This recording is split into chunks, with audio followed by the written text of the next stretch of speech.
Nation one election को लेकर CM Yogi Adityanath ने बयान दिया है। कहा है कि वन नेशन वन इलेक्शन अच्छी पहल है।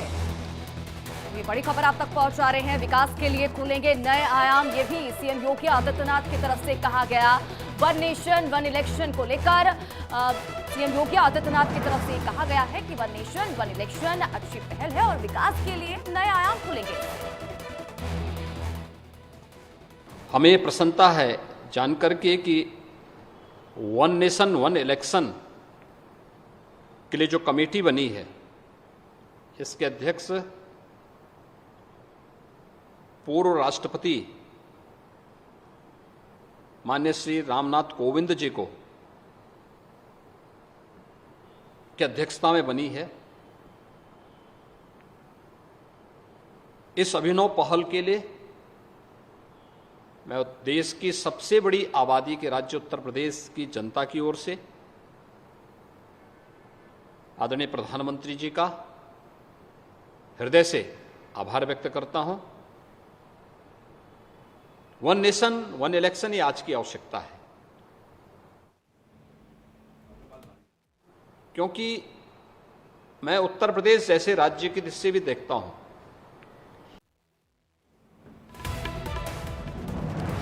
तो सीएम योगी आदित्यनाथ को आपने सुना। इसी के साथ ही महाराष्ट्र के सीएम एकनाथ शिंदे और इसी के साथ ही डिप्टी सीएम देवेंद्र फडणवीस ने वन नेशन वन इलेक्शन का खुलकर समर्थन किया है और साथ में कहा है कि इससे समय और पैसा भी काफी बचने वाला है। तो वन नेशन वन इलेक्शन को लेकर और क्या कुछ कहा गया है, सुनिए।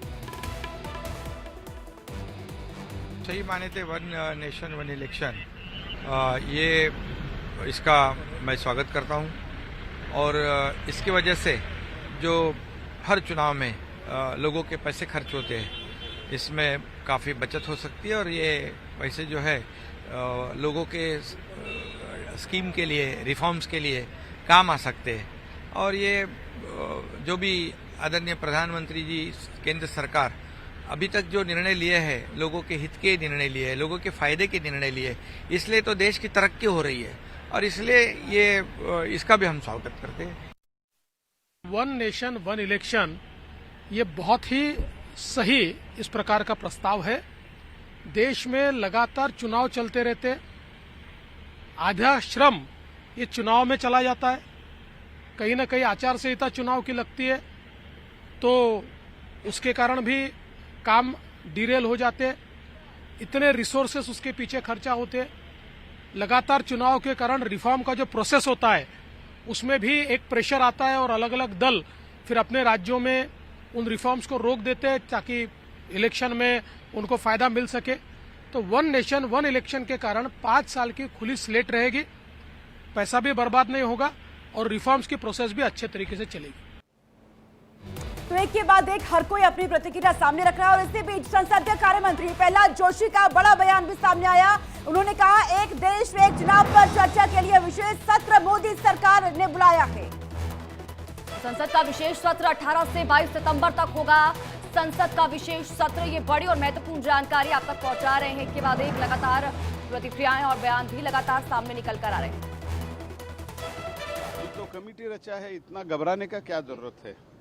अभी तो कमेटी रचाया गया है। कमेटी रचाने के बाद इसका कमेटी का रिपोर्ट आएगा। कमेटी का रिपोर्ट पब्लिक डोमेन में चर्चा होगा। अगर पार्लियामेंट में जब आता है, पार्लियामेंट में चर्चा होगा। पार्लियामेंट प्रबुद्ध है, भारत देश का प्रजाप्रभुत्व एकदम मैच्योर्ड है, प्रबुद्ध प्रजाप्रभुत्व है, उसमें चर्चा होगा। इतना घबराने का क्या बात है? और वहीं शिवसेना के उद्धव गुट की राज्यसभा सांसद प्रियंका चतुर्वेदी ने वन नेशन वन इलेक्शन को लेकर कहा है कि ये बस ध्यान भटकाने का प्रयास है और उनसे खास बातचीत की है India daily reporter Sachin Dubey ने, सुनिए। हमारा बहुत क्लियर है कि वन नेशन वन इलेक्शन को लेकर कुछ नहीं है, ध्यान भटकाने का काम है। देश की जनता अवगत है। 3 पहले ऐसी कमिटीज बन चुकी हैं, तीनों कमिटीज ने अपनी रिपोर्ट में उस आइडिया को रिजेक्ट किया है। तो प्रधानमंत्री और उनके पूरा जो स्टाफ कैबिनेट है घबराया हुआ, बौखलाया हुआ है। समिट के एक दिन पहले जिन लोगों को 450 पे छाती पीटते हुए देखा, उनको 1150 पे जनता का दर्द नहीं दिखा। उन्होंने 200 रुपए राहत की साजी, चलिए अच्छी बात हुई, जनता के लिए हुई। इंडिया समिट ने उनको इसके लिए किया। दूसरे दिन आपको स्पेशल सेशन अनाउंस कर देते हैं। कोई एजेंडा नहीं है, कुछ नहीं है। हिंदू धर्म का जो फेस्टिवल है गणपति है, आप उसको दरकिनार करके अपनी महिमा मंडल के लिए चालू कर देते हैं। कमेटी रिकॉर्ड तोड़ महंगाई पे प्रधानमंत्री कब बनाएंगे? कमेटी प्रधानमंत्री नरेंद्र मोदी जी अदानी के भ्रष्टाचार पे कब बनाएंगे? कमेटी नरेंद्र मोदी जी बढ़ती हुई बेरोजगारी पे कब बनाएंगे? कमेटी चाइना के बढ़ते अग्रेशन की कब बनाएंगे? कमेटी कब वो बनाएंगे महिलाओं के अधिकारों की? कमेटी कब बनाएंगे किसानों की दिक्कतों की? तो इन सारी कमेटीज की बात करें। तो वन नेशन वन इलेक्शन को लेकर देश भर में चर्चाएं शुरू हो चुकी है और संभावनाएं जताई जा रही है कि संसद के विशेष सत्र के दौरान इस पर बिल भी पास कराया जा सकता है, लेकिन अब सियासी बार पलटवार शुरू हो चुका है।